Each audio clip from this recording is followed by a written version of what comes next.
Welcome to episode 2 of the off-season, season 2. Today we are in St Lomans GAA club where we'll be chatting to John Heslin, all-time leading top scorer for Westmeath.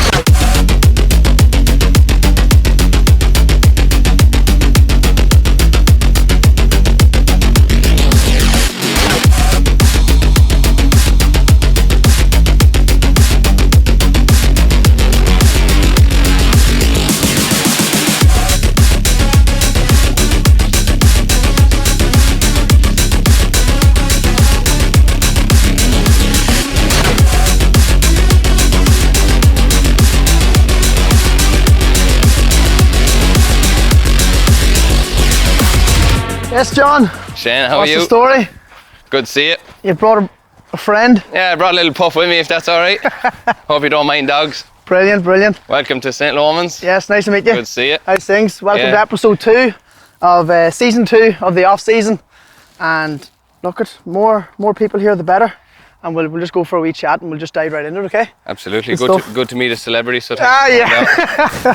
Okay, John, so like any episode, we start right back with your underage career with St Lomans. What's your earliest, let's say, childhood memories starting to play football? Yeah, it's a good one. I was actually born in the US. Oh, right, okay. Yeah, so I first started playing football in Boston. Most people play football in a J1 in Boston, but I did it as a kid. Get a few pounds for that when you were younger as well? Yeah, still living off that, to be honest. No, but my father went out there when he was younger and played for Cork out in Boston. Oh, right, okay. And a few of him and the older lads at the time then weren't getting started for Cork, so they set up their own team, the Christophers. And some lads who have travelled to Boston would have heard of them. So my father would have been a founder member there. And yeah, went down training. Like I was only 6, we'll say. That was my first training in GAA. Then I moved back to Ireland then when I was about 7. And would you believe it, I joined Shamrocks. That's just around the corner. Yes, our local rivals. So playing for your local rivals is always a good story. But yeah, between one thing and another and sisters, we came back up here after a year. So was your family always St Lomans? Like your dad and that? Or? No, my father would be from Kildare, Rathcoffey, but my mother and father will say Maynooth, we'll say, yeah. And what made you come here? Why do we come down here? I suppose father's from a farm and was looking at land and just they knew people with a house nearby and we stayed in Mullingar and just that was it. Like, you know, we moved 5 Somebody needs to be talking to Mullingar Shamrocks how they let you go. Yeah, well maybe they kicked me out. Maybe I'm not telling you the full story, but I walked in with a big Boston accent on me. I like to think I sounded like Mark Wahlberg or something. But well, you lost it anyway. Yeah, so anyway we came here and yeah, trained down on that corner pitch, which is the underage pitch back then anyway, and yeah, I remember it well. That's crazy, I didn't know that. Okay, very good. And I was assuming under 10s, under 12s, under 14s, St Lomans, for me looking in, would always be recognised as a top team. Were they top team back then, Division 1? Yeah, underage would always be very strong and it's gone from strength to strength. Like, you know, and it's the old cliche of we're very lucky to have so many good volunteers, but like the amount of kids that are down here nowadays, like on a Saturday morning stuff, yeah. You could have 100 plus easy, like, you know, and yeah, we'd have always, you know, I think now they could have 2 or 3 teams at every age group. Like it's great, but it has its challenges, of course, as well. Yeah. But, yeah, we always played Division 1 and we're always quite competitive. Would have won championships the whole way up, and you've under 14 medals, under 16 medals, minor medals. Yeah, under 21 the whole way up. Yeah. Right. Okay.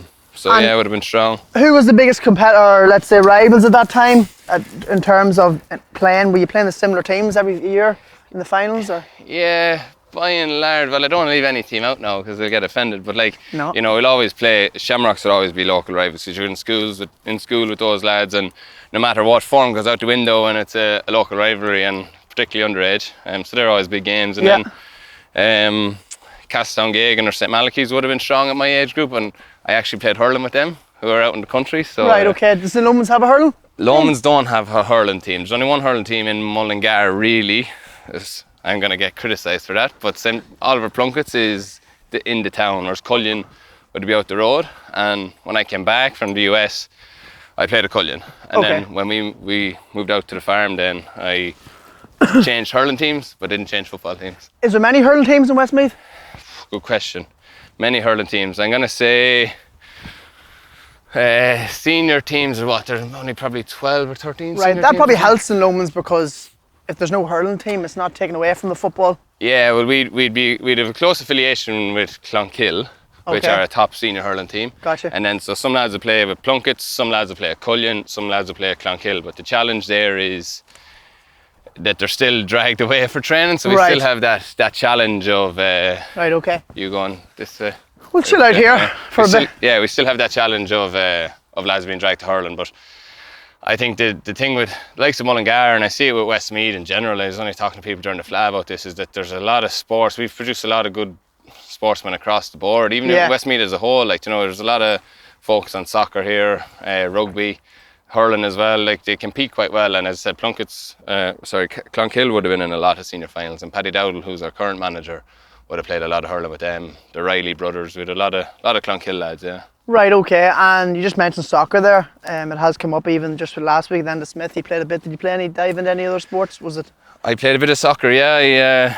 At a certain stage, soccer would have been my number one. I played a lot of Mullingar. I was very lucky. The lads I grew up with, we were a good side, and we played in the North Dublin League. Went into the DDSL at one stage. I transferred up to Cherry Orchard then as well, and I went across to England for a couple of trials, and I was capped underage at Ireland then as well. Very good. So soccer was my number one, but yeah, I went over to Derby County maybe when I was 15, I think it was. They were in the Premier League at the time. Billy Davies was the manager and Kenny Miller was with them. Yeah. But just wasn't for me really. It just even at that young age, I went over and I just like you're just another kid there. Like, you know what I mean. You have no interaction with. Great experience, I'm sure. Great experience. And like when I was there, you know, I was going through I was supposed to go back out that summer for a trial again. But I just went through the process of what do I want to do? Like, do I want to be here trying to proceed in soccer or go home and play football? And it was as simple as that. And I came back and I left Cherry Orchard at the time. Right. Came straight back. My parents didn't know what happened to me in England. Like, they were like, what? Like, soccer was everything. And then I just came back. I was like, it wasn't the setup that I liked, you know. Even Right. I'd supposed to go to other clubs and things like that, but just, I don't know, I didn't get the vibe from it, you know. Okay, so Gaelic was then just your one love then in terms of sport. You Yeah, picked that. well, Gaelic and hurling. I was playing Gaelic and hurling a Yeah. lot. I stopped hurling when I was 21. I played an under 21 hurling county final out there. I played a good hurling team as well. Yeah. Like, the lads I played hurling with are some of the main lads at Westmeath now. And So you played hurling alongside football right up until you didn't do any senior under hurling? 20, no, played under 21 hurling. Well, would you call it hurling? I don't know, but I was on the pitch anyway. Right. And what was funny is because one of my closest mates here in Lomans, who I've played with since I was 8, Kelvin Riley, he played at Clonkill. Okay. So the whole way up, it was ourselves, Castledowngagan and Clonkill were the rivals, like. So I'd often mark him in the hurling and come down training then as well. And yeah, my last game was an under 21 hurling final. I never forget. I was like, I caught a puck out, like, you know. I thought, you know, I'm class here, and I went to drive it a mile. I went to absolutely lure you. I hit it right to my man, who was like 13 yards away from me, and he hit it over the bar. And I remember just walking. I was like, yeah, this is my last game. I'm not good. I'm not good at this. You just game. lost that final, did you? I think we could have won that. We could have won that. Right, okay. Well, that's not a bad way to go. go out I if think you we won might it. have won it, but yeah, I was just like, yeah, you have to be playing hurling. It's a great game. Love hurling. I wish I could have played more of it, but it was hard to. Right. Keep You're definitely it going. talking to the wrong man in terms of hurling. There's only 5 teams, I think, in Monaghan, so 5. wouldn't even know how to hold the stick.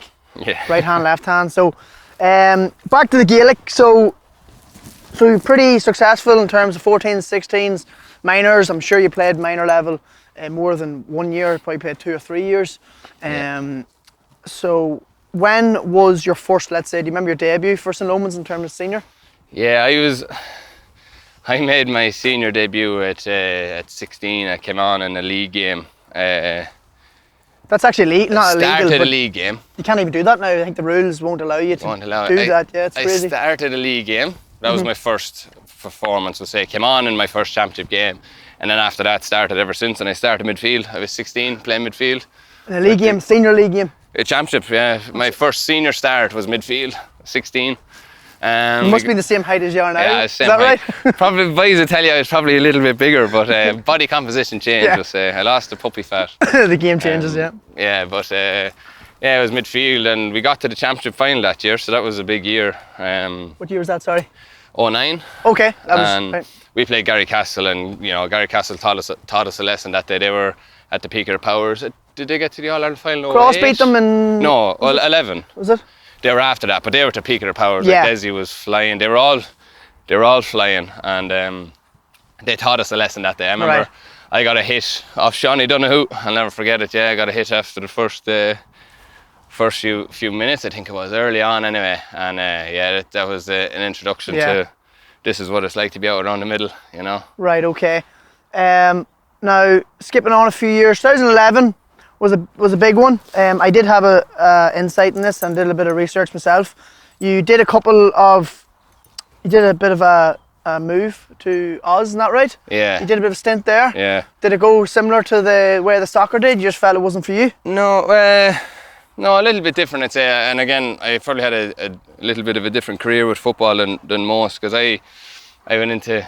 Is this messer all right? Go ahead. Yeah, well, at least it's not me rolling around. He's all good, huh? It was like you last week in the Flads. I was just about to say, yeah. No, I started university at 17. I was young, going to college. You skipped 4th year, was it? Yeah, and had a bit of a skip kind of a year then as well, kind of sort of thing. But right. So I started in UCD, did the whole first year UCD at 17. So I had a lot of football that stage. So I was playing county minor. Yeah. Senior here. Yeah. Minor here. Freshers up there. UCD did a bit of a deal, is that what you're saying? Under 21 county football. I was playing a lot of football, Yeah, we got to an under 21 Leinster final against Dublin. Right. And I was playing midfield. 2011, sorry. That's 2010. Okay. That's 2010, sorry, yeah, 2010. And I was, he's been treated for all fleas and ticks and everything, company product I use, but he's okay.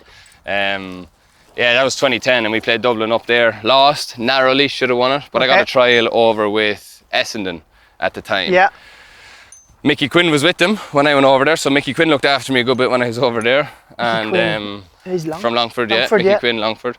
And I'll pick that up after. And so I went over there a couple of weeks. It went really well. That went really well, and I absolutely loved it. Was very well looked after. But unfortunately, and that was kind of the real introduction to professional sport, the manager changed. Right. So all interest in me was gone. Really? Okay. The new manager in, international rookies mightn't have been on the train of thought, so that was it done. So I was disappointed with that. But like, I suppose coming back to the soccer and AFL thing, and AFL became a focus for me. I was like, if lads can go over and get a trial, why can't I, sort of thing. Yeah. Always felt I'd be asked. Yeah. Never forget, there's a picture, I don't know what newspaper it was in, of Marty Clark kicking the ball up in the air, and it was at that time I said, well, if them boys can get asked, well, surely I can. So anyway, it came about, came back, nothing happened. And then you mentioned 2011. I was playing at UCD in the Sigerson in UCD that year. And so with the whole Essendon, what do you call that team? Essendon, yeah. That happened before 2011? That was in 2010. I didn't know that. I thought it was just 2011, they seen UCD and then they give you a shout. But there was obviously more to the story. Yeah, that was 2010 with Essendon, yeah. Okay, so I didn't know that. That was after I was played the under 21 Leinster final. Yeah, and then I think, the very next week I was over in Essendon and stayed with a lovely family. Like, great. That was brilliant. It was just unfortunate that didn't develop. As I said, Mickey Quinn looked after me very well. Do you feel as if that manager had stayed on, things could have been different? Sure, it'd be easy for me to say. If that happened, I would have been there for 10 years. I'd have a joke about that. Like, look, what's meant to be is what's meant to be. But it didn't happen. Then we were playing with UCD in the Sigerson, and that year it was a Friday, Saturday, Sunday. He likes you. Mm-hmm. That year was a Friday, Saturday, Sunday, and we lost to UCC, I think, who DCU beat in the final. And the very next day I was coming into work up there in Elvery's, and got a phone call asking me would I like to go out to for a trial at Richmond Tigers. I went out on that trial with my dad. They brought my dad out, and I knew I was going to sign straight away, as I always, as a kid, like, sport was everything. I always felt I'd be a professional footballer. That's why when soccer finished, it was a huge setback, because I thought this is what I was meant to do, And then when Essendon didn't happen, there was another setback. I was like, geez, what professional sport am I going to play now? And so when Richmond came knocking, I always knew I was going to sign. Went over there, they had just built a new, at the time it was a lot of money, $20 million gym. Yeah. It was a brilliant facility right beside the MCG. Went over there, training went well, and signed with them. And I think the mistake that happened there for me is that I went out too early. You know, Irish lads, and we're very lucky. Fiona Hara from Lomans here is playing with Hawthorn at the minute. Right. Okay. And usually the international rookies go out in October or something like that. You know, they'll wait, give them as long as they can. Whereas I went out in July. I said to them, bring me out. My mindset was, the sooner I get out there, the quicker I'll play. And I always remember Mickey Quinn played his first game, you know. So I was like, well, if Mickey can do it, it's possible, you know. Yeah. But it was a bit of a regret, because I just went out and trained. I wasn't eligible to play games. And I come back to what I was saying there about playing a lot of football, minor, 21, etc. At that age, you're just used to playing games. You just play games. Yeah. So I had never ran a 5K. Yes. Or anything like that. I never did a time trial, because I was just playing. They do 2Ks, don't they, over there? I think, what we did, we used to do a 3.83K time trial around the Botanic Garden. I think that's what it is, something like that anyway. But like, I had never gone through that process of training. I was 18, 19, just had played a lot of games. And when I went out there and was just training, it was tough to come to grips with that, because you're a competitor, like, you know. Sports people don't really like training. They train because they have to. They like to play the games. Exactly. And you even see that with GA at the minute. Players always say, "Oh, I just want more games. The games to training ratio needs to improve." And I was just training a lot. So there was 6-7 months there where I was just training and not eligible for a game. And that didn't work well. And then by that stage, you kind of got a bit of homesick. Glenn, like, I was out there. I'll let him off maybe. Yeah, go ahead. Yeah. I was out there for 8-9 months. Really enjoyed it. Like, I loved the training. Like, I came back and maintained a lot of the training that I was doing over there. Yeah. But at that age, not getting the games, bit of homesickness. That's what we put it down to in the end. Right. It was just homesickness. What month did you come home then? Was it Christmas time? So I came home. So I went out kind of start of July. Came home in February. So I actually didn't miss anything with Westmeath. I missed a bit of club, unfortunately. They were beaten in the semi-final that year. Right. But came back and played at Westmeath. I think we were in Division 2 at the time. 2012 then you would have come back. Yeah, right, and that was the year then. Like, we went on well with Westmeath that year. Should have beaten Kerry that year in the championship. Didn't happen. Yeah. But yeah, that was a long story. You beat Kerry in 2012. We'll actually get to that. I don't want to skip the club scene, okay? So that's very interesting. A lot of stuff there I didn't know. And that's what I like as well. I don't want to know everything. I like to talk to you as if everything's new to me, which is great. But in terms of St Lomans, they really did come of age probably in around 2012, 2013. 2013, you told me something off camera. Tell me that little bit of detail. You won it. What was the history there? Yeah, so as I said, we got to the first final in 2009. It was first final in a long time. The club, you mentioned there, had a very strong underage, had just never made the breakthrough to senior, although the guys will all tell you now they had serious footballers, but just never made the breakthrough. So in 2013, we got very lucky. We beat Gary Castle in an unbelievable game in 2013 in the semi-final. They had scored a penalty and went 2 points up. The game was over. They'd scored like 5 goals that day on us. Okay. Game was over. Our keeper took a quick kick out. We went up, got a goal in the other end, and we're through to the final after knocking Gary Castle out, which were the dominant team, like, you know. Massive, yeah. Then went in and won the final, beat Thurles Pass in the final. For a country club who've done very well throughout the years. You know, they've been knocking on the door for a long time. They won some senior championships in the early 2000s as well. And you were saying 50 years? 50 years to the day, yeah. Like, it was written in the stars sort of stuff. We had a stalwart of the club passed away that year, Joe Matthews, and you know, the Matthews family would be still involved in the club, but he actually trained me underage. He was one of the people that I would remember coming in as a kid, like, because he was a big man, you know, and I was small. Well, he seemed like a giant to me at the time, you know. I never felt like I was bigger than him because I knew him when I was a kid. But he passed away that year and we won the championship 50 years to the day. He didn't get to see it, but like, all this special stuff, like, I went down to his house and we were beeping the horn outside his house after, a round of applause, and brilliant. This is for you sort of stuff, you know. So no, it was a very, very special year and kind of kick-started this 10-year period that Lomans have had. Brilliant, okay. So 2015, obviously 2014, you just didn't get the job done. You probably mentioned there was a bit of a hangover from 2013. Did Gary Castle go back and win it 2014? Did Gary Castle win it in 2014? I think Gary Castle could have beaten Shamrocks. Lads, again, I'm going to get a lot of criticism from some of these remembering? answers. Yeah, but Well, no, it's usually. I just know we lost. That's I know Yeah, Shamrocks beat us. Well, that's all. In the replay semi-final. I think Gary Castle could have won that one in 2014. Yeah. Right. Okay. But yeah, Declan Rowley was our manager at the time in 13 and 14. It's just unfortunate, yeah, when you have the success in 2013 after so long, it was hard to get lads focused again. Yeah. But we came back good in 2015. Now, actually, I wrote this down. You hit an outrageous scoring tally in the 2013 semi-final. Yeah. 216. Yeah, that was the game I was telling you about that we beat Gary Castle. Yeah, with the. Was it you the one up and scored the goal? I got the goal, yeah. Right. Okay. So. It was fluke stuff. I'm telling you. Many frees, many from play. They were all. Can I just pretend they're all from play? 216 from play? No, some like 2, 3 or 4 from play. Right. Okay. Freeze then, but. Well, I'm expecting big things later on now in the shooting challenge. Yeah, that was years ago. No, it was that. Like, I just never forget that particular goal because, as I said, the keeper kicked it to me under 21. Okay. And I gave it off to another lad. So He just went? No, I didn't. That was the thing. I gave it off to another lad and they worked it up.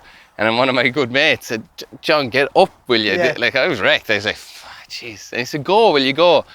And the ball, Conrad Riley, he was a great player for the club, great fella. Hand passed the ball across. And I out-jumped one of my own men, Kieran Kilmurray, and if I didn't hit it in, he was going to hit it in. Right, okay. And he's now the ladies manager, another great family of the club, the Kilmurrays. His brother actually trained me the whole way up, so it was a close club that way. But if I didn't hit it in, he would have hit it in, or so he tells me. Yeah. Yeah, but it's just fingertip stuff. There's probably footage of that goal, is there? I think somewhere I'll do a bit of digging, we'll put it up on top I of the watch it screen. every night before I go. Yeah, that's how you do. As well as the other fucking 116, huh? Yeah, no, it was great. It was, as I said, we went through the final there and how the final was won then. It was just kind of stuff that was meant to be, From 2015 right up until last year, is were 8 finals in a row. He's won 15, 16, 17, 20, 21, 22. Lost 22. Okay, yeah, sorry. So that's what, 6 out of 8. No, sorry. 2015, 2016, 2017, 2020, 2021. 5. Yeah. Okay, 5 out of 8. Not bad. Yeah. Watch, cameraman, you're going to walk into the goalpost. He okay there? Yeah, he's gone running. He's all right. He'll burn himself out. Hard lost, any of the size of him. So we'll not go through every year, but is there any one of those years that really stand out to you? Any good replays, extra times, anything there? Yes. Which there was a replay in, I think it could have been 2016. You might have noticed by now that I tend not to dwell on those because, especially when you're still playing, there'll be lads that'll be able to ream off the facts of all of them to you. I know the ones we lost. I don't dwell on the ones we won too much now. But I suppose out of those, 17 stood out for me because 17, we're going for 3 in a row. Club had never really done it before, and we were winning that game. It was just, we had such a strong team. Luke Dempsey was manager at the time, and we were just always going to win that game, How did you ever get on in Leinster? Got to Leinster final. This is a sensitive one to bring up, but it has to be talked about because they're learnings, isn't it? I think it was 17 we got to the final, pretty sure. And we lost to Moorfield. Had the game won, I think we were like 6 points up, basically time up. Got a couple of points, then they got a goal, and they pipped us. Yeah, they beat us. Now, look, like things happen in sport, unfortunately, and you kind of sometimes have to suck it up and push on, All credit to Moorfield, they're a great side, and they won it, but we had the game won, we just let it slip. And, when a team gets a run on you, it's very hard. You even see Westmeath and Louth this year. We were 8 points up at half time. Louth got a run. It's hard to stop the momentum. But we were unfortunate that day, but we had a great Leinster campaign, and the club is such a special thing, and we had a couple of great away days. Like, we went down to Auckram and beat Auckram down there. To go down and win there was brilliant. Yeah. We had a couple of wins in Cusack Park as well. So there are special days and special memories for the club. But we got back to the final the next year, which was a good. We lost the next final. Yeah. But it was a good account of the team to pick ourselves up. Sorry, you lost 18 and 19. Do you think that came off the Leinster final hurting? I would say no, because 18, 19 were both Luke. Trying to think of the same management involved. We had a changeover of players as well. Right, okay. So I think 19 was probably the year where we had kind of a lot of the newer guys that we have now really blooded in. Yeah. And you know, when you're changing team, if you go through, we've had quite a turnover of players. Again, full credit to the club and all the coaches that have helped develop those players. But no, I'd like to say that it wasn't a hangover from it. No. Okay. In 18 perhaps, but Okay. 19, I don't think. And then last year, obviously the Downs, they're probably only coming of age, probably a couple of years after you now. Yeah, the Downs have a lot of good players. Yeah. I went to watch them in the Leinster final. Yeah, Luke Loughlin's with them, Niall Mitchell, and then they've a lot of, you know, Johnny Lynham, a lot of good lads. We can name them all, but they beat us in the final last year. And look, we talked about what was meant to be for Lomans. It was probably just meant to be for the Downs last year. We were going for 3 in a row. Declan Kelly was our manager. Not that 3 in a row was a thing on our mind at all, but geez, we started so well. It was a wet, windy day. We were dominating them, but had no score on the board. Like, we dominated, and had maybe... Is that in Cusack as well? In Cusack, probably 6 wides, even dropped short, and it was just, we couldn't convert. They took their chances and they beat us. Niall Mitchell played well on the day, and it was just, we didn't perform to the best of our ability from an execution perspective. And, you know, as I said, that's the way it goes, you know. And yous are going well. Yous are in the semi-final at the minute, hopefully, all going well. Yous are going to the group stage. You probably don't want to, don't like to bring up stuff that's in present, obviously, but yous are all going well so far.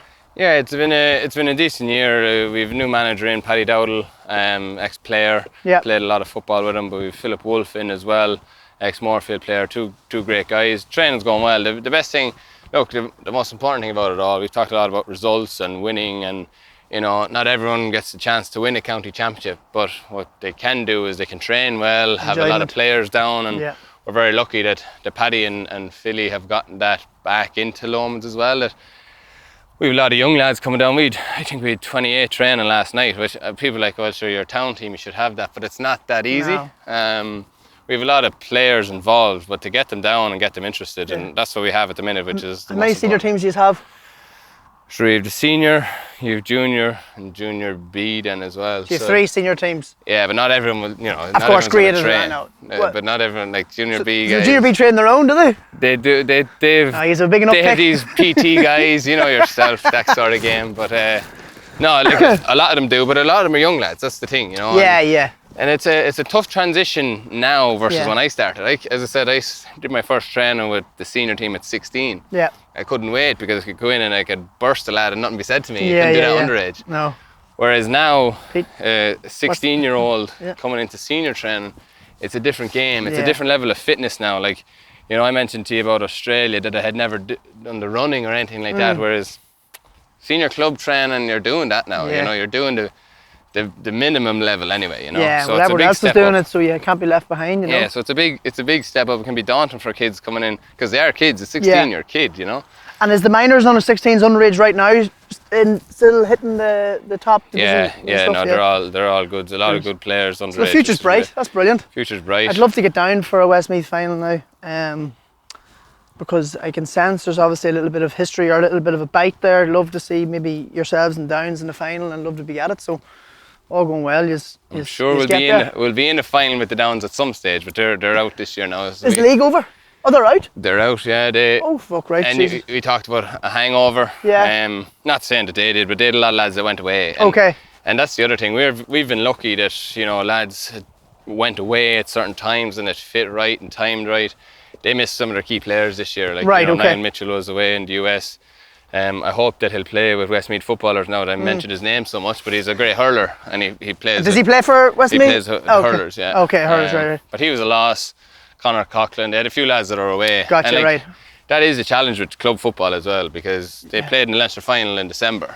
I know, and then to get everything going again in the league, to pick it up and drive on. Like, we had a good league this year, whereas last year we had a very poor league. We nearly got relegated in the league last year, because we'd maybe 6 or 7 lads in with Westmeath, then you have a couple of hurlers, Yeah.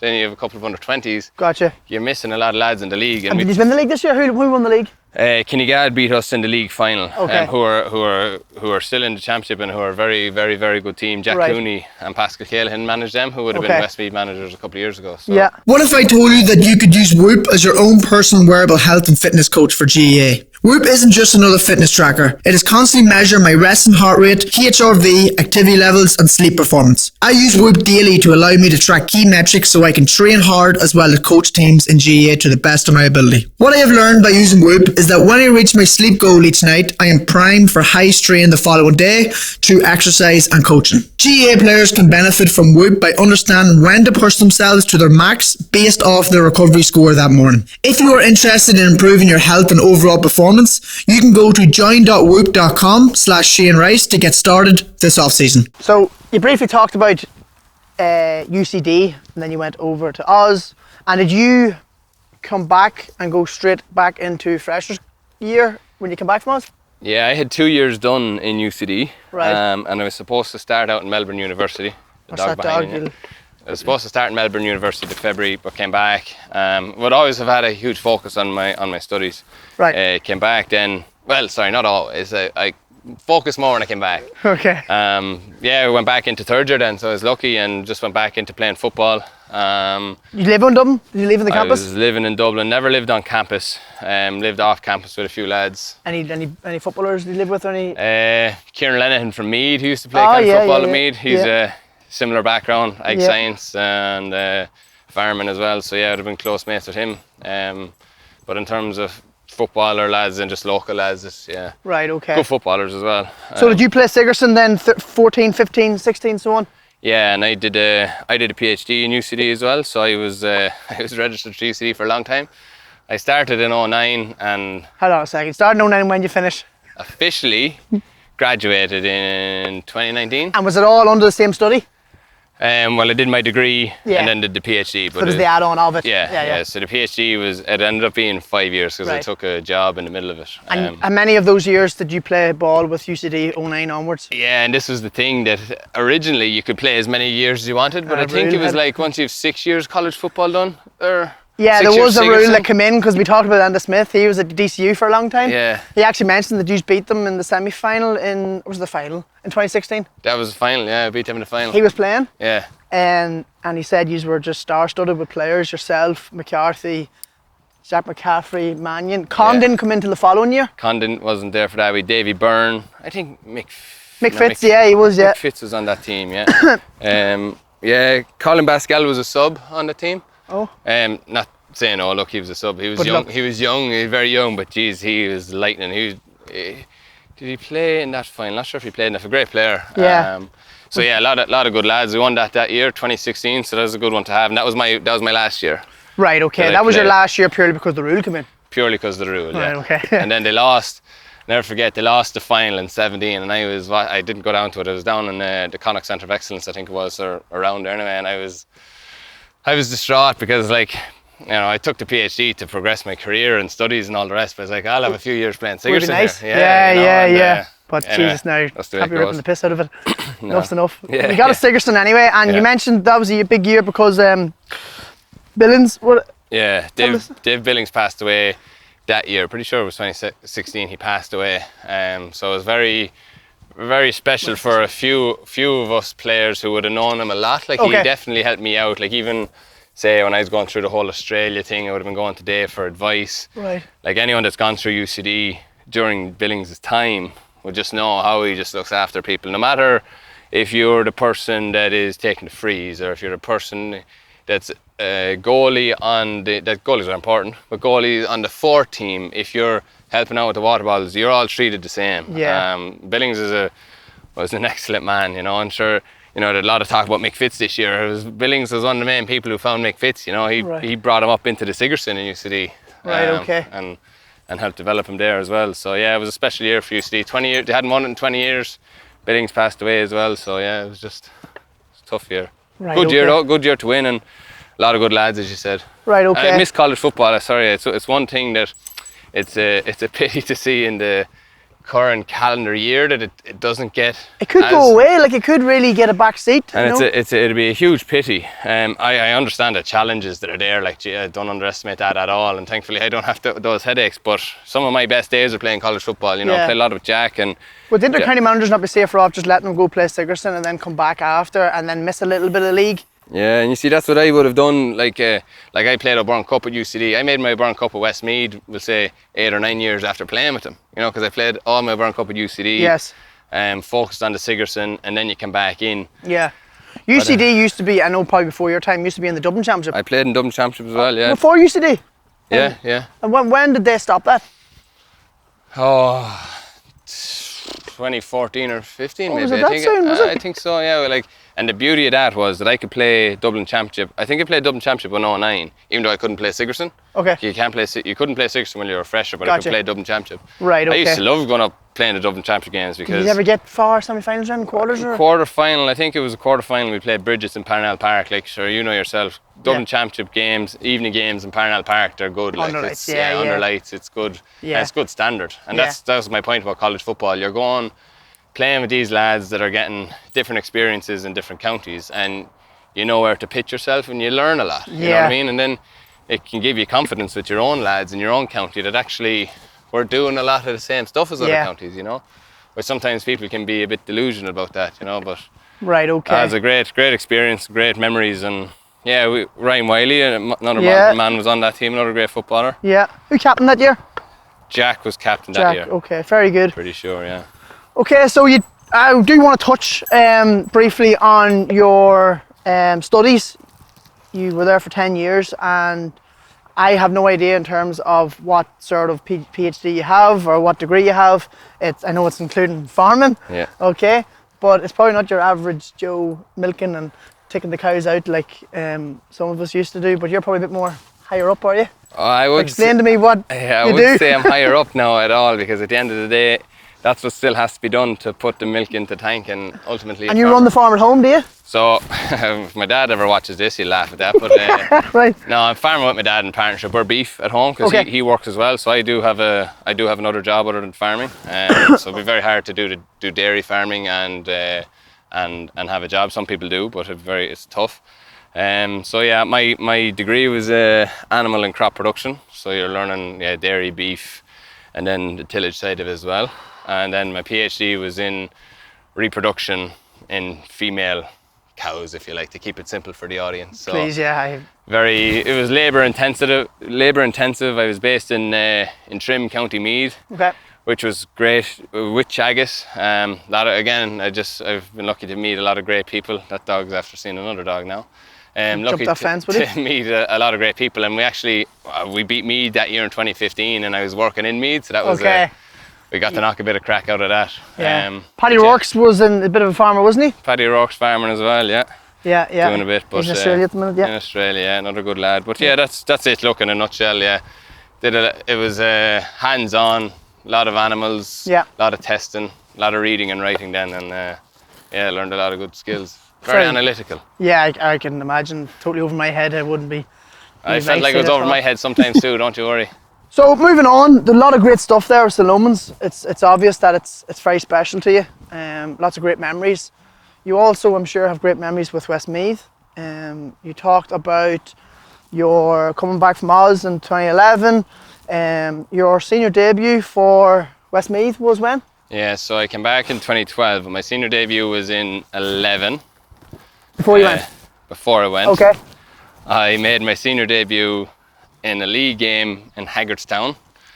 Midfield, Mark and Paddy Keenan, who had just won an All-Star the year before. So good baptism of fire there. People say he was just a baller that not that you forget about, but from one of the smaller counties. Yeah, brilliant footballer. I'd say he's up there one of the best that I've marked, because I know, especially like playing out midfield, I knew that when I was going to mark Paddy, I had to be at my best, because he had a serious engine and can play football left and right, and he was an honest type, like, you know what I mean? There was no dirt. It was good hard football, like, you know, and a real gentleman as well. I know who met him will tell you that, but brilliant footballer. So that was my debut in the league, and then made my championship debut against Wexford down in Wexford that summer. Right, okay. And there was a couple of years there with the first couple of years, there wasn't much success. Did you win any league titles before 2015 or anything? Or? Again, the exact years and what we won, I don't dwell on a lot of it. I don't dwell on any of it. I remember the defeats more so. But we would have a unique record in the sense that we went right up to Division 1 in I think could have been 2012 or 13. Yeah. So we went to Division 1 and then right back down the way. Right, okay. And then came back up. So gotcha. we're in 3 now, but I've played in every division. I think we've won a Division 4, 3 maybe. Yeah. Don't know. We lost. I remember losing to Derry in a Division 2 final. Okay. In Crow Park. Yeah. And then Division 1, the year we played Division 1 it was tough for us because, and that just shows you the difference between, we'll say, the top tier at the time, and we'll say just the tier below it, because we were staying with every team 45th, 50th minute, and then a few changes might be made, and we just didn't have lads that had the experience up until that point. You know, that experience came a few years later, and you see a lot more at the modern game now, that the importance of those lads coming on, like they can be more important than the lad who starts. Finishers, it's more important now to finish with your strongest team rather than starting, you know. Absolutely, and especially the way it's gone from a fitness perspective, and so that was Westmeath. We had a lot of great days, played with a lot of great guys, and big day stood out for you would probably be 2015, that comeback against Meath in the semi-final in Croker. Yeah, that was a special day. Like, we beat Meath for the first time ever in championship that day. Right, okay. So it meant a lot to a lot of people, and you know, you wouldn't realise that it means as much to people until you have those moments, you know. Kieran Martin was just a wrecking ball that day, 2-3. And he only come on, did he really start? No, he was number 6 in his back, Yeah, he started down centre back and came up full forward then, and he ran in along the end line and just put the ball in the net. Like, he's brilliant fella, and great memory. Leinster finals then. Yeah, you look, and I only talked to someone about this recently, like you're talking about Westmeath here. Westmeath won a Leinster in 2004. I think they were in 2 Leinster finals before that, 31 and 1947. And we were in 2 Leinster finals, 15 and 16 back to back. And any other era, you might have won one of them. Exactly, but we unfortunately came up against the Dublin team that are won 9. I played 13 years inter-county football at senior level, and they won 9 All-Irelands in that year, and then 13. You know, and we played 2 Leinster finals against them, and look, that's not a hard luck story or anything, that's just the reality. And you know, you might have won it, and you're not going to look back on it or anything like that, but Westmeath, my point is we did well in that period of time, back to back Leinster finals under Tom Cribben. So some great days at Westmeath. And then obviously the Tailteann Cup then as well was a special one. Talk me through that, because I'm trying to get a thought process in your head. When you're going into the Tailteann Cup, other teams might look at it as a second tier in terms of its meaningless. Did you go into that Tailteann Cup saying, look, we're going out to fucking win this thing? I think at the start we played Laois, and we stumbled over Laois that first game. So at the start we were very disappointed. We were beaten by Kildare in that semi-final in Leinster. Okay. So we were just trying to get over that one anyway. But like, look, we had great people over us. You know, Jack was a real inspirational leader and got us motivated, got us right on track, and fully bought into it then. You know, after, I think we were just a little bit slow into the Laois game, but then we fully bought into it. Like you mentioned there, it's a second tier competition, but like, I don't think there's any club in the country that wouldn't celebrate winning an intermediate championship. Absolutely there's not. Nobody that doesn't celebrate winning a junior championship. They all go down in history as being a success for that team, and there's not too many teams that go into the Tailteann Cup that are going to win an All-Ireland in the next couple of years. Maybe Meath might prove us wrong, maybe Westmeath might prove it wrong, maybe Down will, but my point is that that's the level you got to that year with the team. And you know, I think history, you know, people think, we played a county that won history. I quoted history there about Westmeath's lack of Leinster championships, but you create your own history by winning the first ever. You can't let it define you. You know what I mean? We got to 2 Leinster finals back to back. It was a successful era for us as a team. And then that group that went on to win the Tailteann Cup, it's a competition that you're pitted in. You're not put there because they picked your name out and we think Westmeath should be in there. Your results proved you should be there. And I think the way the games went that year and even this year, it's a great competition because it's pitting you against people at your level. Yeah. And I think it's a great competition. I think it was badly needed. Second tier, is it fair to call it a second tier, even though it you know, ultimately is? Look, I don't call intermediate a second tier competition. It's a competition that teams are at, or that's the level they're at. But it was a great day for us, a great journey.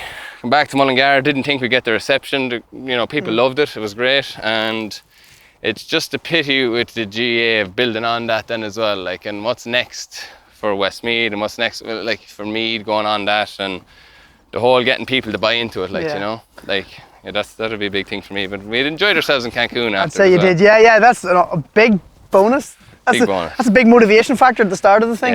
Yeah. Definitely. So you talked about 13 seasons. So this would be your 14th season if you're playing next year. Yeah, hopefully, if the body lets me, and Desi wants me, and Quiva Will you always have you ever wondered how come you always just decide, right, another year? I know you're only 31, but is there a certain stage over the last couple of years where you felt, look at the potential for this team is only, let's say, to get to a semi-final or final, and you ask yourself why you keep going back? Would that be unfair to say that, or has it ever come into your head? It's a very good question, and the way you phrased it, because the way you phrased it, I would never have had that thought before, that we're only going to get here, I'm not going to commit.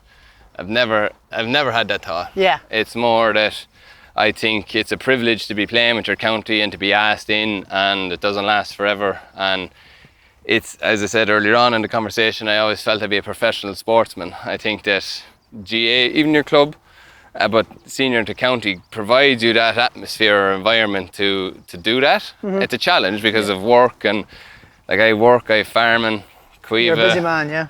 This big baby here, not that he'd take much time. He's been at a few trainings this year already, and people look after him. But no, look, all joking aside, I've been, again, very lucky that smart people get involved with county teams, you know, that they know that the balances of life, like I mentioned to you there, I started a new role in December. It's a global job. I'm doing a bit of travel. I travel once a month. I was very lucky that it didn't really impact. This year I didn't miss any games or anything like that, but I might be away a Tuesday and a Thursday and a run up to a league game. You know, I was in Israel a couple of times, Barcelona, Norway. But you work with the manager, and it's been great. So that would have been the only thing. This year, which is Desi's first year, this year gone by, that was what I was sceptical about, because how will lads react to me not being at training? That's what my mindset was. Will the boys mind if I'm not there? But it was more so they were delighted I wasn't there because they didn't have to listen to me. And you think I'm joking? The boys will all be laughing at that. But somebody get roasted maybe. The boys, no, it was great. So I think once people understand, and no, look, I love it. Play as long as I can, but it is a huge commitment. Yeah, it is I a huge can imagine. commitment. Yeah, you have to love it, like. Right. Okay. No, that's brilliant. So as long as the body keeps going, you're going to keep going, and you're enjoying the new challenge every year. I think so, yeah. Okay, John, so we're moving on to our first segment of the video, our 16 quickfire questions. And the reason why it's 16 is because in the average club season, there's about 16 weeks in the off season. Okay, so these are going to come at you quick. Starting off with question 1. Who's your favourite singer, band, musician, genre of music? Oh, the Dubliners. Them, yeah? Yeah. Would you be a person that would put on music before games, headphones? Used to a lot, not as much anymore. Just laziness, or? Run or two. There's a few DJs in all the teams I'm with, so I let them choose the music, and I'm happy with my thoughts. Good stuff. Death row meal, so your favourite home cooked meal, let's say. Steak, considering, I do a Kieran Martin on it. I'll have steak, pizza, and a burger. Can you make your own meal? Whatever you want, you can ask whatever you want. Steak, burger, and a pizza. What, he'd be a man to order all those three? Yeah, Kieran Martin's the man. Big eater. So, favourite takeaway order at the moment? At the moment, whatever the boss says at home, but probably a pizza. Pizza? Yeah, because we cook good food, and we cook good burgers, we get good burgers. A lot of it's my own meat, so it's hard to eat that stuff out. Right, okay. Yeah, pizza. Pizza, you wouldn't be a Chinese man around Indians or any of that? No, I don't really eat a lot of takeaway, to be honest. Right. It wouldn't be a thing of mine, but again, pizza if I was to pick one, yeah. Anywhere, do you want to give a shout out anywhere nearby? Forge Pizza, Castletown. We have Faya here in Mullingar, behind Daly's Bar there, all good. Yeah, good spot. bit of Days Bazaar, whatever's going, yeah. Good stuff. So Stone baked, you know the stone yeah, baked. proper, Good, no yeah. Domino's, No, Pizza Hut shit. no. They're all nice, you know, Yeah, people yeah. want Apache, nice people. It's just, yeah, not for me. Favourite holiday destination? Probably depends if you're with the woman or the lads. Yeah. No, Cancun or Spain. We were in Nurka in Spain for Jack Smith's wedding recently, and geez, we had a great time. But again, it was a good balance. Cueva was there and the lads were there, but it's a lovely spot. Look, anywhere to put the feet up and relax for a while. I'm not overly Not picky, fussy. but you like the sun? Well, when I say I like the sun, I sit in the shade for the day. Within, but, feel like myself. Yeah, I get burnt, but yeah, any of those places are good. Good stuff. Favourite pair of boots? What are you rocking? Tiempos, and have for a long time. And before that, I was World Cups and Copa Mundials.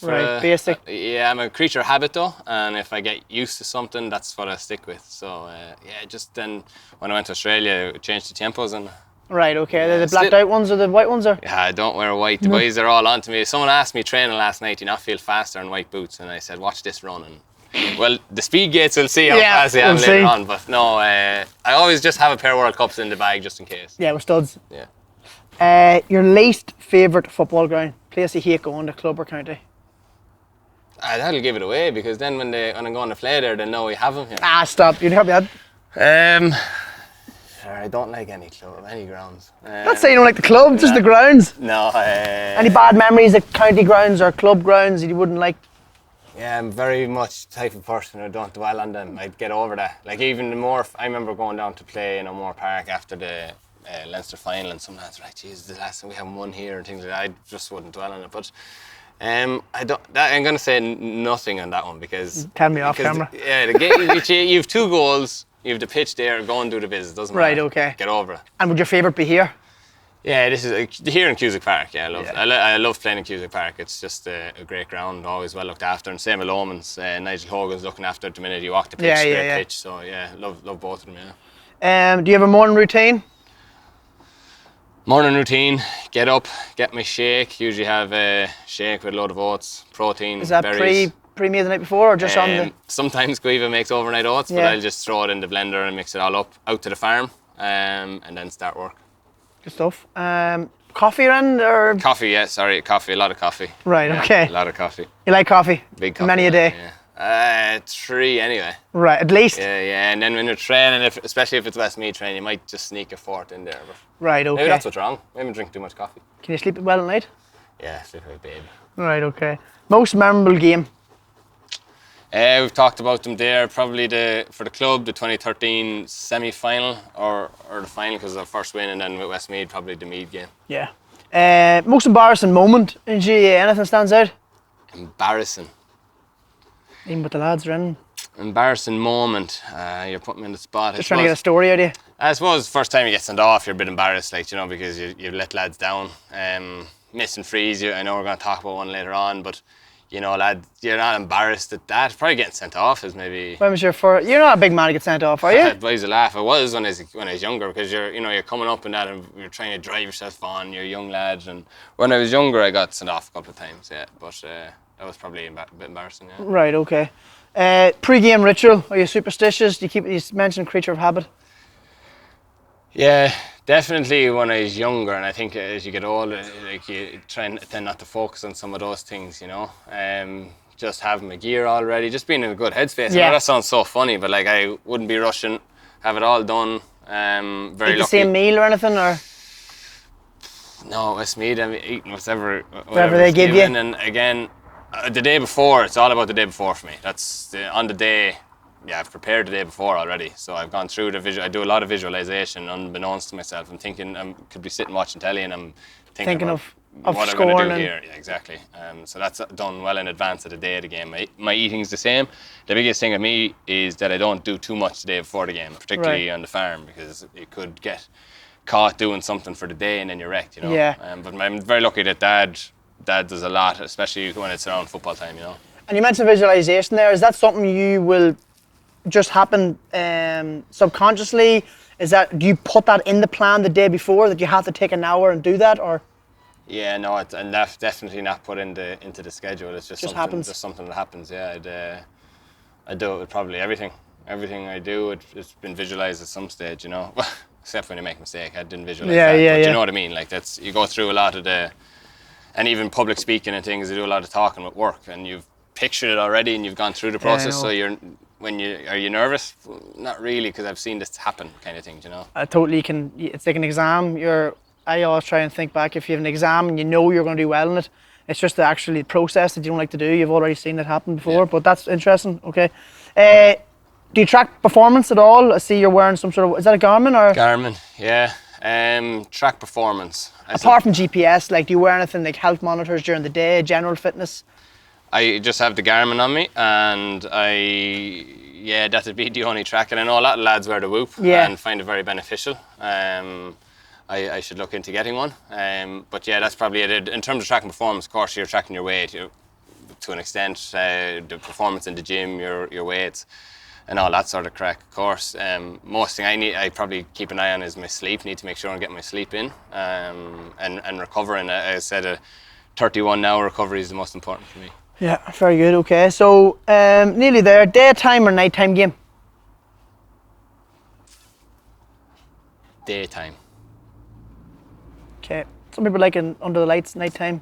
Yeah, I play it anytime. Yeah, Anytime, anywhere, baby, I play it. But no, daytime, because sometimes you get caught waiting around, and as I said, I don't sit around too much. So next thing, if I'm sitting around. Yeah. It's hard to sleep even after adrenaline and stuff at night. Yeah, exactly. Yeah, good point. So if you're in the full forward and you're wanting the ball last minute to be kicked into you, who's kicking the ball in? Tooler, Ron O'Toole. He would have answered that question. He'd tell me it's him that has to kick it in. Yeah. So you had to say him. Yeah. You're always at 14, midfield, 11. What's your favourite? Yeah, good question. I suppose it depends on the game and the style of the game. If everything's going well and out the field and lads are getting the ball in, full forward. I like full forward. Modern game, probably 14 is probably not the way to go. No, because you're not an out 14 anymore. You have to adapt, and you're in and you're out and creating space and things like that. So I'm happy to play out the field as well. I'm not the type. I don't have to do the scoring. I'm happy to play out the field and let other lads score. That wouldn't be a problem to me at all. So. Had I said that 10 years ago, would you have said that? Yeah. 21? No, I don't. I would say that I don't have to do the scoring. I want to win, and it's where I can actually perform at my best to help the team, or other way around, help the team. And do I have wherever I'm influencing the team most. It can be hard out around the middle these days, especially at county level. But yeah, I think your football smarts get you through a lot. Toughest marker. I know you mentioned Paddy Keenan. Anybody else stands out? Paddy Keenan out around the middle. Kevin Maguire, Westmeath man, very, very good. A lot of the lads who have marked him, I'm sure, will account for that. And Mick Fitz as well, they're a very similar type of player. They'd be probably up there, the three, I'd say, yeah. Most influential person in your GAA career? Most influential person in my GAA career, my dad or my sister, Bridgie, they'd be the two. Are you the oldest? No, I'm third. She's the youngest, Bridgie. But between the two of them, I'd say they reckon they could be on the Sunday game. They were surprised. I think they were surprised when Joe Brawley got the axe that they weren't asked. Right. Okay. No, they come to all the games and give you feedback and honest feedback. And the other would be probably Stephen Gallagher, goalie here with the club, knows his football. And when you ask him honest, give me feedback. I want feedback. I don't want to. Oh, you had a great game. Tell me how it went. But there'd be a lot of influential people. I'm very lucky. Very good. One last question. If you had to pick one, farmer or GAA? Jesus. Sure, look. You won't insult anybody? I don't want to insult anyone, and both give you their own type of headaches. I don't know. You can't pick. You can't separate the two of them. Do you have to? Oh. GAA, I suppose, GAA, but you have to farm. Who's going to do the farming? Well, you're doing a good job of juggling both anyway, okay? Good man. Good stuff. Man. Thanks. So we'll get the boots on. Yeah, perfect. Sounds good. Right, John, moving on to the next segment. This should be your bread and butter. Okay, so looking forward to this one. We have 10 footballs. A possible score is 11. You have 3 balls across the 13, 3 across the 21. You're going to have 3 around the D and then 1 on the 45. The 2 in the middle on the 13 and the 21 has to be your weaker foot. Yeah. Okay. And then at the very end, at the 45, you can go out of your hands for 1 point with the right foot. Now, just because Andy Smith last week went with the left, I'm going to give you the opportunity. You can go with the left from the 45 for 2 points, or you can go with your dominant foot off the ground for 2 points. Okay?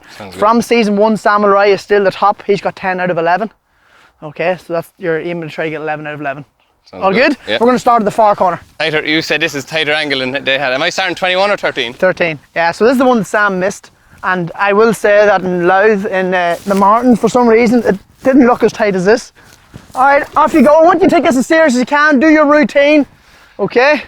Whatever way you like.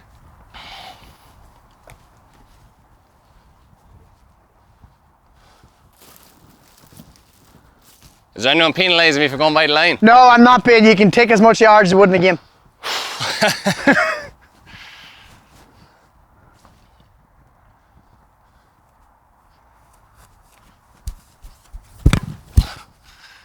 That's not going over anyway. No. Got the tricky one out of the way. You're going to head down to 13, John. So I'm disappointed to miss that one. It's a tough one. But there's no warm-up, let's be honest. Makes it even tougher.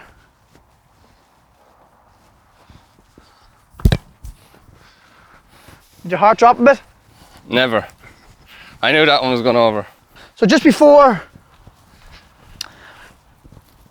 I don't know whether to talk about it before or after the shot.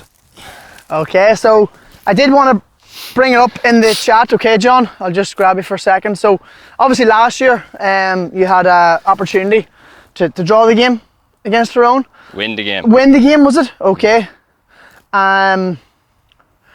The reason why I'm bringing it up is I feel as if over the last hour and a half you're someone that's quite headstrong, someone that gets over things quite quick, someone you said a couple of times there, even the 16 questions, it's just you get on with it. Is that something that's maybe dwelling in your head, or is it something that you've maybe went to the pitch on your own and maybe took a shot from here to clear it out? Yeah, I suppose immediately after I was upset. Yeah, immediately get it over with, emotions. Disappointed because I feel like I left the lads down. You know, it's nothing personal. I'm happy to, and something I often say to lads is that no matter what happens, I'm going to walk out of the dressing room here today the same person I walked in, regardless of what happens, right? And that's playing well, having your best game or having your worst. I just felt I let the lads down. They picked me up. The support I got, I had Tyrone people come up to me after the game and felt sorry, you know, because, you know, there's just nature of the beast, GAA people, great people. I was lucky I flew to Barcelona the next morning with work. You know, I left the country. I was in Dublin Airport at 7 o'clock. An elderly man, if he was listening, he won't like that, but he came up to me in Dublin Airport. Don't know him, don't know who he was. He said, look, you're a great footballer, keep your head up and all the rest. It was a nice touch. But the first session I came back all right, trained, but I came back over here with 10 balls because I can kick that score. Yeah. Now, if I missed, it'll be a good laugh. But I've kicked that. It's actually, this corner, would you believe it or not, in any pitch, in my warm-up, if you watch me warming up for a game, I'll kick these. I'll go into this corner and practice, because if you kick this one, you'll kick all of them. Okay. Because this is the angle. Distance is up to you, but the angle, you have to get the angle right in the pitch. I'll always kick here. I've kicked, would you believe it or not, I've kicked shots from here to bring us into extra time in county finals. And you say headstrong, you take the good with the bad, and that's it, you know. It was nothing on me. I'll get on with it. It's the lads. I was disappointed for the lads, you know. Brilliant. That's very, very, a lot of people can learn from that, what you just said. Okay. Now I have to score this one. Now you'll have to score it, yeah. So. But in the last, against Tyrone, I had 70 minutes of Paddy Hampsey thumping me. This one I have nothing, no warm up. It's something if you want to bring you back to that game.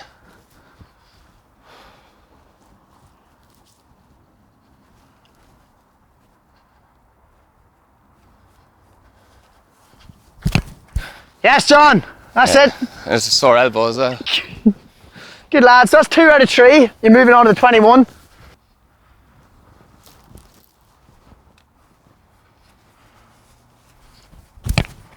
Ah, lovely. I tell you, that elbow is sore, lads. 3 out of 4. You feel it there, do you? So you're going into the middle, okay? Your left foot.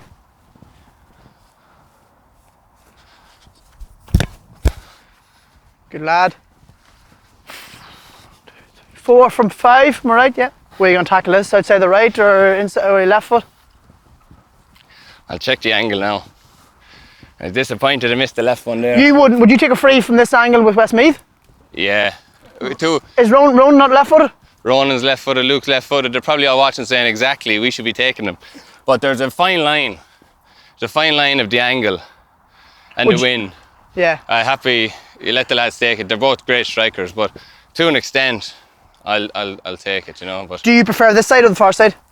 I prefer the far side, but there's sometimes the wind. Like the wind is coming against us here, so that shot for a right footer, it's not because I don't drive my shots. Right. Even a kick from the 45, I'll always use a 6 or a 7 iron if you're a golfer. I don't balloon. If you balloon it, you can miss it.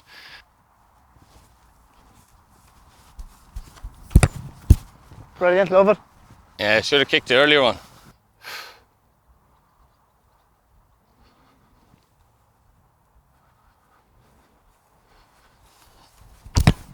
Nice. You actually don't look at the ball until literally just before you strike it. You actually keep your eyes on the post for a lot of the time.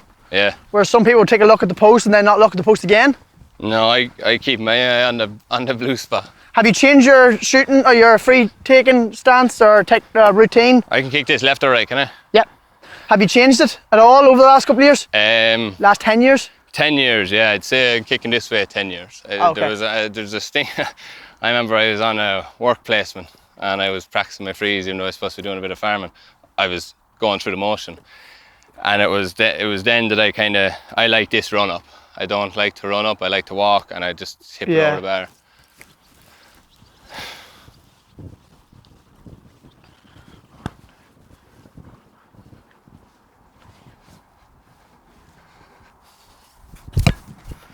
Love it. So that's 7 out of 8, okay.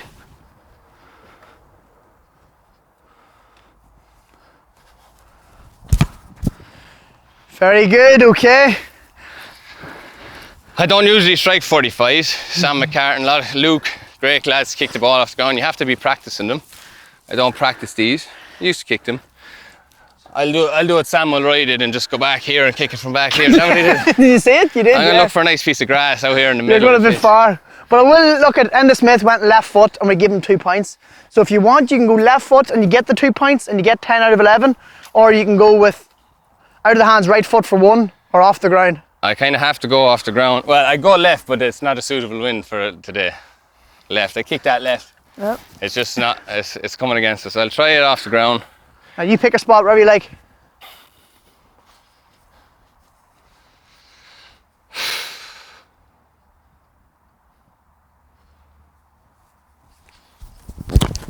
Yeah!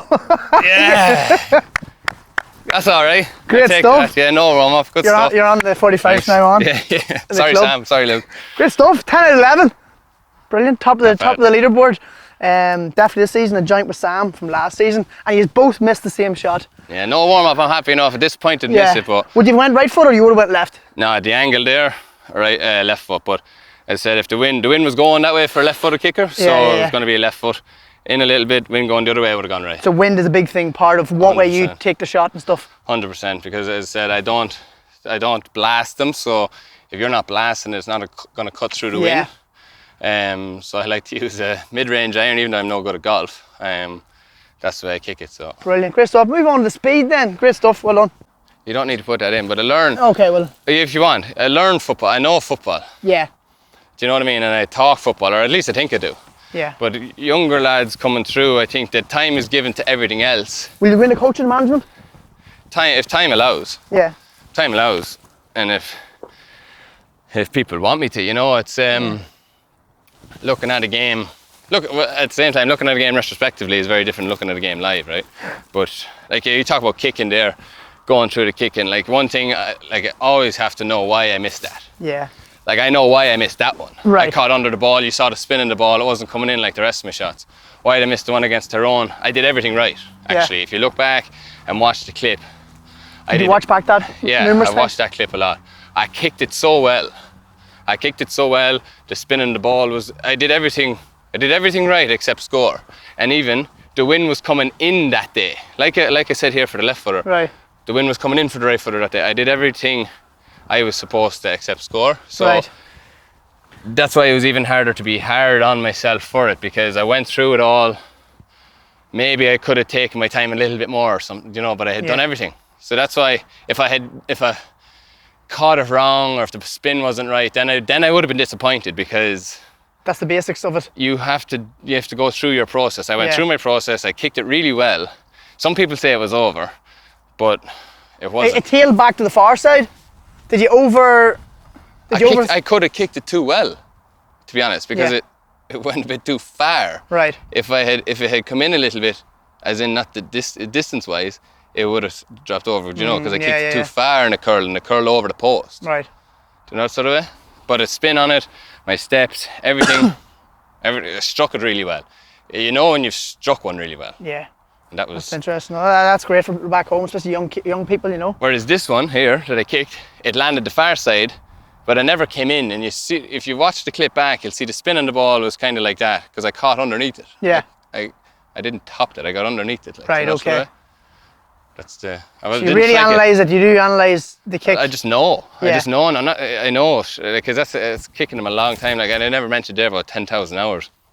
I'd say I had 10,000 hours of football done very early days. On the farm, I had a pitch on the farm. I had two goals, a great big green net with telephone posts, and a light. I played hours of football on my own and with my sister. Hours and hours of practicing and kicking like so. It's just now I know the football, and I kick it wrong. I know how. And you love getting a bag of footballs and going down to the pitch. Oh yeah, I've balls at home there, and I Love kick it. down. Now, what in more recent years, people laugh. This is you have to be careful not to overdo it, Yeah. because if you overdo it, as you've done so much, your body's at a different stress place, like, Yeah. you know. So if I've kicked a lot that week, I mightn't, but I might go down 10 or 15 minutes just to clear the head and get the feet work right. Yeah, it's. Do you struggle with your daily protein intake? Well, ASAP, the plant-based company, has you covered. They are an Irish company who have created a delicious dairy-free protein shake with 20 grams of protein, along with less than 175 calories per bottle. They have all your essential vitamins as well as prebiotic fibre, so it really is a top-class product for sports people. You can use TOS20 after going into their website, asapvegan.ie. Okay, so moving on to our third and final segment. You would have seen Enda Smith hit 1.10, I believe. We'll have the leaderboard on the screen, and it is a 30-metre build into a 10-metre fly. So we're actually only using the distance of 10 metres for your max speed, okay? So you're trying to get the shortest amount of seconds it takes over 10 metres. Now, the speed gates, we talked about it in episode 1, kindly sponsored by ASAP, the plant-based company. Brilliant. What you're going to do is you are going to take 2 or 3 warm-up goes, just make sure that the speed gates are working, and I can show you your times as you're getting quicker, and then you have one solid go at it, maxing out. Okay, again, please do a good warm-up. Are you doing a few of them first? Absolutely not. I will talk you through everything. And second question, if I'm not happy with my time, can the dog do it instead of me? Where is the dog? His dog's laying down. The dog's wrecked after his So we lap. lost the dog. Yeah. We'll see how you get on. Look, and I'm sure you're fine. Okay, John, you have 2 or 3 warm-up goes, and then you have your max out, okay? 85, 90, 95, and then your max. Right. Go ahead. But this can be any speed, right? Yeah, this isn't legit.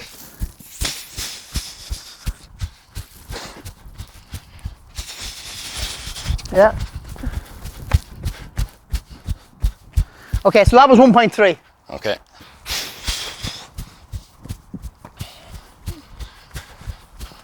That's it, an extra 5%. That was actually a little slower. I was just about to say, I think that was slow. 1.39, okay. Yeah.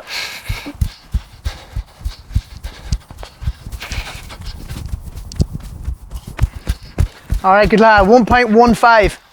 Are you all right? What was your? He's running after you. He's running beside you. Okay, John, this is your one and only go.